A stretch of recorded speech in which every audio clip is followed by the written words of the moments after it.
Good evening, everyone. This is Nidhi Gaur, Assistant Professor, Department of BBA from IIMT College of Management. Today, we are studying about product and its related attributes and what all terminologies are there in the product and product like brands and associated terminologies which we study in generally in marketing management. So, first of all, we'll get to know that what is product. So basically, what is product? A product is a bundle of satisfaction that a customer buys. Obviously, when a customer buys a product, it will give it a satisfaction to that consumer, and consumer buys a product to have that satisfaction. So it will be the bundle of satisfaction that a customer buys. Secondly, it will represent a solution to customers' problem.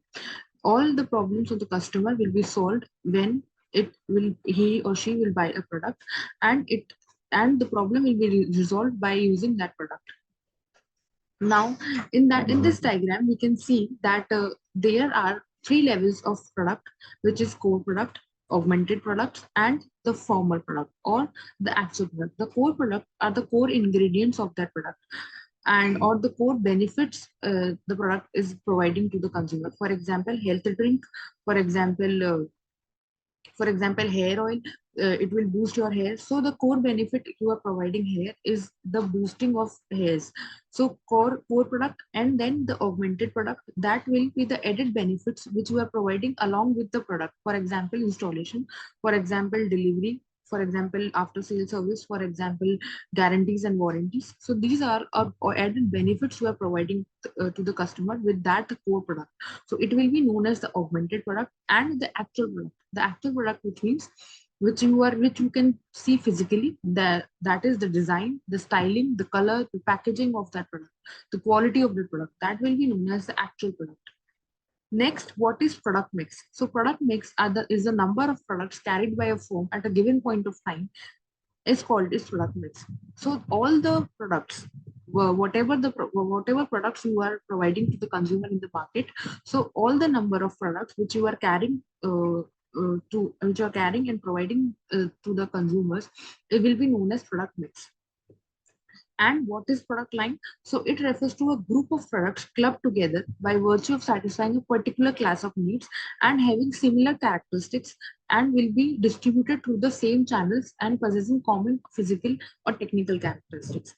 So all the group of products which are having similar characteristics or are similar in nature will be come under the product line. So basically, we get to know that what is the difference between product mix and product line. Product line is the products or the group of products which will be held in a line or will be held in a group which are having similar characteristics, and product mix is the number of products or all the products which will be carrying by the firm and providing to a consumer. So if we take the example of product mix of Hindustan Unilever Limited, so there are two product lines: beverages and home and personal care. So all the personal wash, laundry, skin care, hair care, oral care, these are the product lines which are similarly related or correlated, having similar characteristics. And all the product, for example, beverages and home and personal care, are the product mix of the Hindustan Unilever Limited. Now we'll get to know about the product life cycle, that how the product is introduced and then grow to the and then comes to the growth stage and then maturity, and how it fall off or how it come out from the market and have the decline stage. So at first of all, at the introduction level or the introduction stage, the product is launched. Product is launched in the market, and sales grow slowly because product is initially launched in the market and people are not aware of the product that much. So informative advertising is used, and for example, TV, for example, radio, for example, newspapers. So the marketers or the manufacturers are trying to give the consumers an initial knowledge about the product, and they are trying to aware the consumer about that product. So usually in this stage, the marketers will have no profit for that product. Next, in the growth stage, the sales will start to grow rapidly because it is in the growth stage. The consumer will trying to will is using the product, and persuasive advertising may be used. Prices may be reduced because competitors are already in their market, so you can reduce the pricing, and the profit starts coming. Profits will be in the incoming stage, and profit will be generating at the growth stage. Third stage is the maturity stage, where the profit will be at mature stage or saturation stage, we can say. The sales will be increasing, but not at that level, as we can see in the growth stage. So the sales will now increase slowly. There will be the intense competition in the market, competitive or promotional pricing, for example discounts, for example season sale, example discounts on food. So these can be promotional pricing, can be used. Advertising expenditure as its highest to sustain growth, because we need to sustain growth in the maturity stage, and profits will soon start to fall, because profits have already been generated in growth stage, and in the maturity stage profit will soon start to fall, and the product will start in the saturation stage. Product will now not grow at any level, and in the last stage, the decline stage, the sales will fall, product loses its appeal, stiff competition in the market, advertising is reduced and then stopped, production will be stopped in the future. So when the product is in decline stage, after the declining stage, or later in the declining stage, the production of that product can be stopped, because it is in decline stage and it is no longer generating any profit to the market, or to the manufacturer, and it is incurring losses only. So the production will be stopped in the later stage, and the sales will fall. Now we'll get to know about the concept of new product development. So the new product development means we are we are taking the product from the concept to the market, or we are launching a new product in the market. So these all are the stages which the product is will be go through to be in the market finally, or to have the new product in the market. So from the first stage is idea generation. That is the idea worth considering. That what is the need of your product? What is the idea behind the product? Why you are launching that product? So you need to have some idea, or you need to have some basic knowledge about the problem you are solving with the help of that product. Second, you need to screen the ideas, the basic ideas you have taken. You need to screen the idea from all the ideas. That is the product idea compatible with company objectives? Are the resources are there any enough resources to fulfill your idea or strategies? So idea screening. Then concept development and testing. You need to develop the concept. That can we find a good concept consumers say they will try, or we need to have that blueprint of the uh, product. We need to have that blueprint of the product that we are going to develop in the later stages. Then marketing strategy. You need to develop the marketing strategy related to to that concept or to that product. That can we find a cost effective, affordable, premium pricing, lower pricing? What kind of marketing strategy you will be using to launch your product? Then business analysis. Business analysis, will the product meet our profit goal or not? You need to analyze your business. You need to analyze the cost benefit analysis. You need to have that clarity in your mind, that will the product meet your profit needs or profit goals? It will generate enough profit to cover your cost or not? Then you will be developing the product. Have we got a technically and commercially sound product? So you need to develop that product, and then in the seventh stage you need to test your market. So test marketing can be done with the help of launching the product in the sample market, or in the less number of market. So if the market testing is successful, it is okay, then you can go to the eighth stage, commercialization. Or if it is not, then you need to send the idea back for product development. That is on the previous stage, sixth stage, product development. And if it is okay, if it is yes, then you can go to the next stage, commercialization, and you can launch your product at the mass level, at the mass audience, at the mass market. And if it is a no again, then you need to modify the product or marketing program. That what you can you can take the loopholes of the marketing program. And if it is a yes, then you can go for commercialization, and you can go for the future plans. So this is the stages you will be going through for the idea generation or idea development. So next is branding. What is the branding? an organization use of a name, phrase, design, symbol, or combination of these identity and distinguishing the product. So branding is the technique or phenomena of using a name, a phrase, a design, a symbol, or combination of these identity, so that your product or your brand, your product is will be distinguished from your competitors. So what is a brand? A name, term, sign, symbol, or design, or a combination of them intended. What is the intention of a brand? To identify the goods or service of one seller or group of sellers and to differentiate them from those of competitors. So you can take a term, a tagline, a sign, a human, a brand personality, or a symbol, design, or a combination of all. So these combinations will be known as brand. Now, what is brand personality? A set of human characteristics associated with the brand name. For example, the feelings, for example, the emotions, for example, the attachment you are providing to the consumer. So this is known as brand personality. So what is brand equity? The added value of a brand name gives to a product beyond the functional benefits marketed. Beyond the functional benefits, if you are providing the added benefit, what the US unique selling proposition you are providing to the consumer.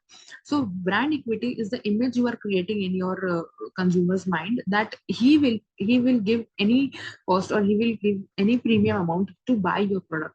So if you are creating that image in your consumer's mind, then you are creating a brand equity.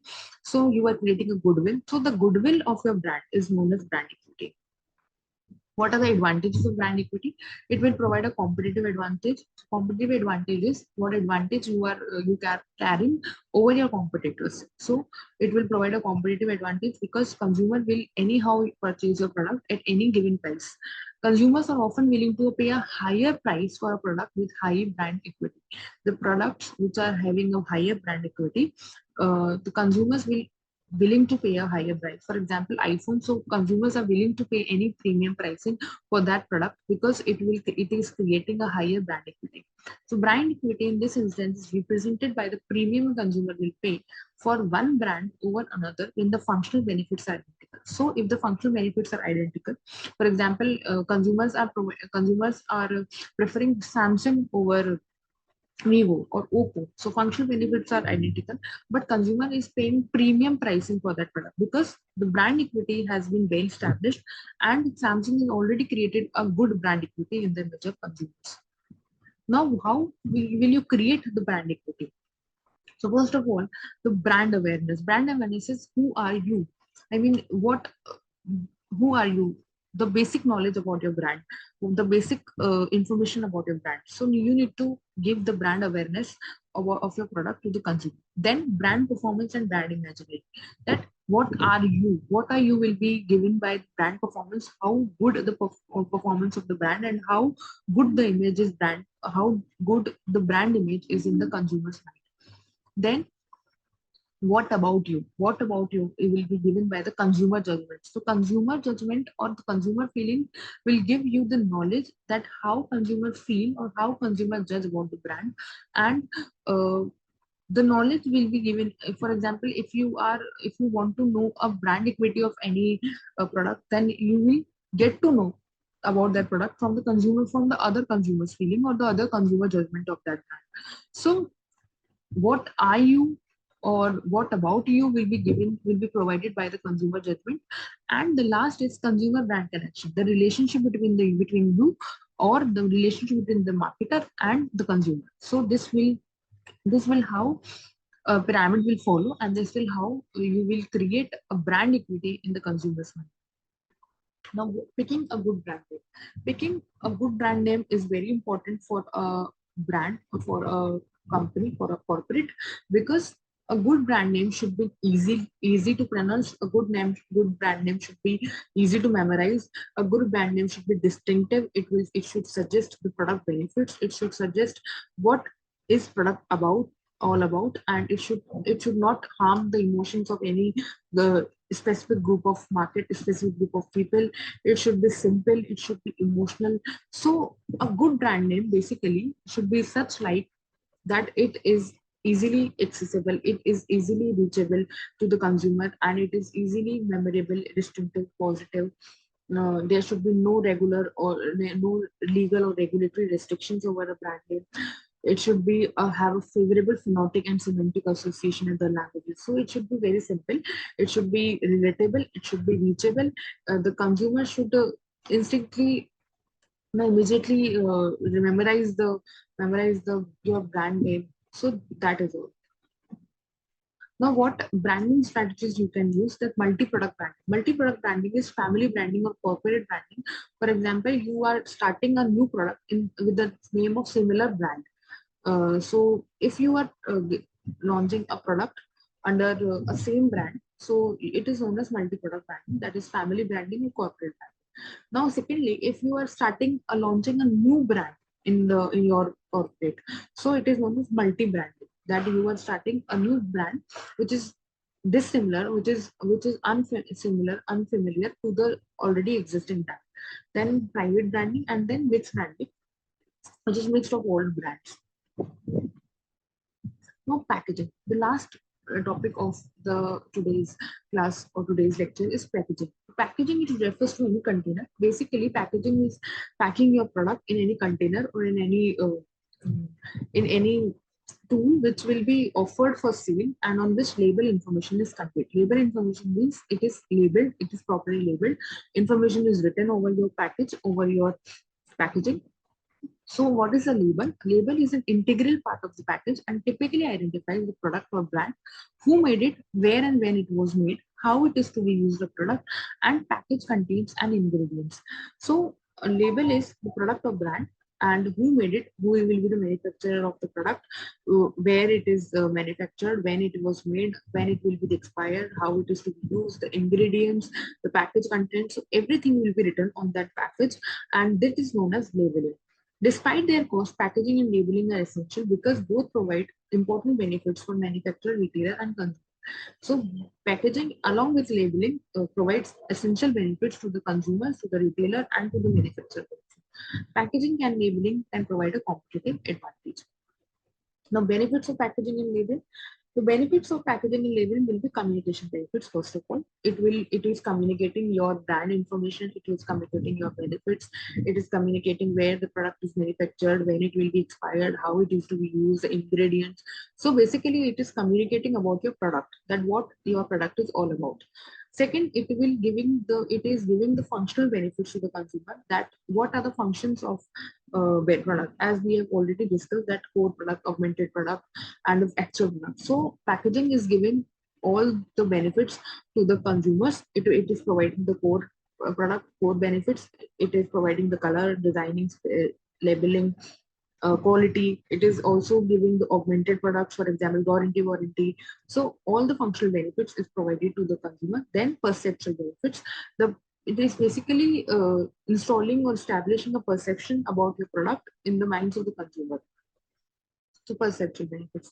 Now, what are the challenges uh, which are there in the packaging? So continuing needs to connect with consumer. You need to upgrade your packaging on the regular basis. If you are upgrading your packaging on regular basis or within a period of time, then you can connect with consumers. The you can have new consumers, consumer loyalty, and new target audience for your product. Next is environmental concerns. For environmental concerns is in today era is very important because recycle, reuse. So your product packaging should be eco-friendly, environmental friendly, and it should not harm the environment. Then health, safety, and security issues. The product packaging should be such like it is providing this, it is resolving all the security issues. It is not harming your consumer, and it could not harm your consumer at any cost. So health, safety, and security issues. Then cost reduction. Your packaging should be such like that it is reducing your cost and it is not increasing your cost to that level that it is occurring losses. So cost reduction is the last challenge. So these challenges should be resolved. These challenges should be taken care of with the when you are packaging or when you are deciding your packaging of the product. That's it from my side. Thank you so much.